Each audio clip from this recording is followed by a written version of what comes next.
എല്ലാവർക്കും ഒരു സംശയം ഉണ്ടാവും, എന്താ ലൂക്കവാവ ഇങ്ങനെ പുറത്ത് വെച്ചിരിക്കുന്നത്, വീട്ടിനകത്ത് വെക്കാൻ പാടില്ലേ എന്ന്. ആക്ച്വലി ഞങ്ങൾക്ക് വേറെയും നടക്കാൻ പറ്റില്ലാത്ത പാരലൈസ്ഡ് അല്ലെങ്കിൽ കൈയില്ലാത്ത പാറു ആശയൊക്കെ ഉണ്ട്.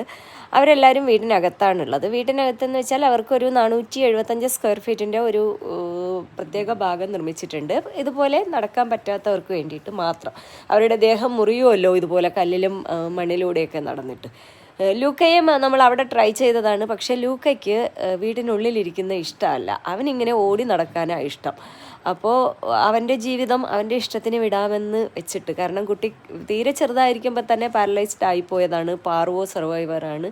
അപ്പോൾ അങ്ങനെയൊക്കെ ഒരുപാട് കഷ്ടപ്പാടിലൂടെ കടന്നുപോയ അവന് അവൻ്റെ ജീവിതം, അവൻ്റെ സന്തോഷം അതല്ലേ വലുത്. അപ്പോൾ ലൂക്കയ്ക്ക് അവൻ്റെ പപ്പയുണ്ട്. അവൻ്റെ പപ്പ ഓസ്ട്രിയക്കാരനാണ് റെസ്ക്യൂ ചെയ്തത്. അപ്പോൾ അയാൾ പറഞ്ഞു ലൂക്കയെ അവൻ്റെ ഇഷ്ടത്തിന് വിടണം, അവന് ഫ്രീഡമാണ് ആവശ്യം എന്നാണ് പറഞ്ഞിട്ടുള്ളത്. അതുകൊണ്ട് വല്ലപ്പോഴുമൊക്കെ അവന് ദേഹം ഉയർത്തി വെച്ചിട്ടാണ് അവൻ നടക്കാറ്.